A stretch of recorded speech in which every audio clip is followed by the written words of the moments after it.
அதே மாதிரியே நம்ம ஒரு ப்ரீட் அடாப்ஷனுக்கு எடுக்கிறோம், இல்லை அடாப்ஷனுக்கு வந்த ஒரு ப்ரீடை நம்ம இன்னொருத்தருக்கு கொடுக்க போகிறோம், ட்ரெயின் பண்ணுறோம் அப்படின்னா, எக்ஸ்பெஷலி ஃபாரின் ப்ரீட்ஸை காட்டிலும் இந்தி ப்ரீட்ஸ்க்கு வந்து கொஞ்சம் இன்செக்யூரிட்டிஸ் இருக்கும், ஃபுட் ட்ரைவ் கொஞ்சம் கம்மியாக இருக்கும். சரிங்களா? ஸோ அப்போ இது என்ன பண்ணணும்னா கம்பல்சரி ஒரு எவ்வளோ இயர்லியராக ட்ரைனிங் ஸ்டார்ட் பண்ண முடியுதோ அவ்வளோ இயர்லியராக ட்ரைனிங் ஸ்டார்ட் பண்ணிடலாம். அதுக்கு சவுண்ட் டீசென்சிட்டைசேஷன் சொல்லுவோம்.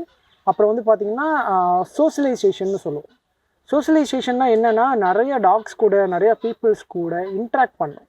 ஒன் ஆன் ஒன் இன்ட்ராக்ட் பண்ண முடியலனாலும் அது ஜஸ்ட் பீப்புள்ஸையும் டாக்ஸையும் அரௌண்ட் பார்க்கணும்.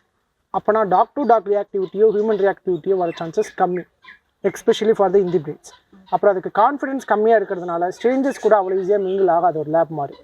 அப்போ ஹியூமன்ஸ் கூட அதிகமாக சோஷியலைசேஷன் பண்ணணும். ரெண்டாவது, சவுண்டுக்கு ரொம்ப பயப்படும்.